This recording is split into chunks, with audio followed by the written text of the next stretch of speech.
1925 की कायम की हुई एक तंजीम आरएसएस, जानते हैं कितनी बड़ी तरक्की करके निकल गए लोग।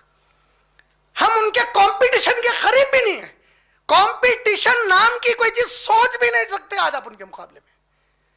जानते हैं हिंदुस्तान में 25 मार्च 2019 India today magazine page number 44 पर आरएसएस के बारे में आया कि उनके 8 लाख पूरे इंडिया में फुल टाइम वॉलंटियर्स है।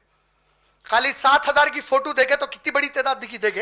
हैदराबाद में परसों 7,000 थे खाली वो लोग।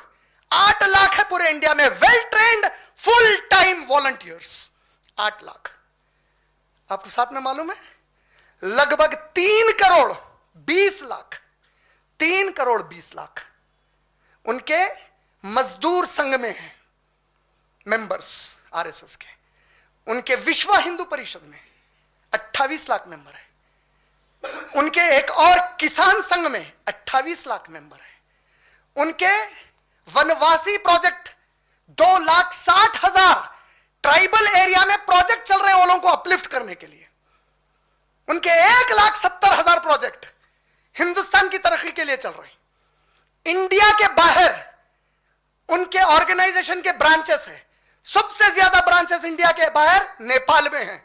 सबसे पहली ब्रांच 2 कंट्रीज में डाले वो लोग। जानते हैं आप लोग कौन से कंट्रीज है? कोई गेस कर सकता? नहीं। 1947 में आरएसएस की पहली 2 विंग्स कायम हुई इंडिया के बाहर। कहां कायम हुई जानते हैं आप? कीनिया और म्यांमार में, जहां से रोहिंग्या मुस्लिम सब आए हुए। 1947 में ये 2 ममालिक में उनके इंटरनेशनल ऑर्गेनाइजेशंस कायम हुए। आज नेपाल के बाद सबसे ज्यादा उनके इंटरनेशनल ब्रांचेस यूएसए में है, उसके बाद यूके में है, ऑस्ट्रेलिया में है, न्यूजीलैंड में है।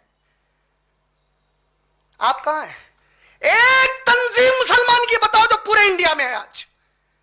और कहने को तो भाई एक इंडिया में हम जा रहे हैं तो सब लोग रुका रहे हैं। अरे उस काबिल बन के जाओ जहां वो अपनी हर चीज इस अपनी कौम के लिए, अपने मुल्क के लिए लगा दिए।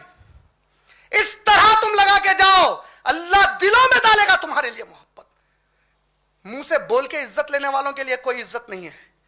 आप जानते हैं जिस वक्त अभी ये जो पाकिस्तान के प्राइम मिनिस्टर है इमरान खान, वो एक जमाने के बड़े मशहूर क्रिकेटर थे। उनसे एक मरतबा इंग्लैंड में इंटरव्यू में पूछा गया कि it is heard that you don't respect the umpires. उन्होंने एक बहुत अहम जुमला कहा। उसमें उन्होंने कहा कि इज्जत और मोहब्बत ये 2 चीजें ऐसी है जो मांग कर नहीं ली जाती। तुम इस काबिल बनो कि लोग तुमको इज्जत दें और मोहब्बत करें तुमसे। आज अब बताइए कि इतने बड़े पैमाने पर उनका काम है आज, और हम सोच रहे हैं क्या होता, कुछ नहीं होता, देख लेंगे। ऐसी कौम की तो अल्लाह भी कभी मदद नहीं करते, कभी नहीं। ये तो मैं सिर्फ आपको डायरेक्ट आरएसएस बता रहा हूं। वीएचपी उन्हीं के अंडर में है। बीजेपी नहीं कहते ओपन सीक्रेट के तौर पे, लेकिन है तो उन्हीं की पॉलिटिकल विंग। कौन इनकार कर सकता है उसका? और मैं नहीं, मेरा नजरिया, मेरा अपना मानना यह है, ये कोई बुरी बात नहीं है। उन्होंने एक नजरिया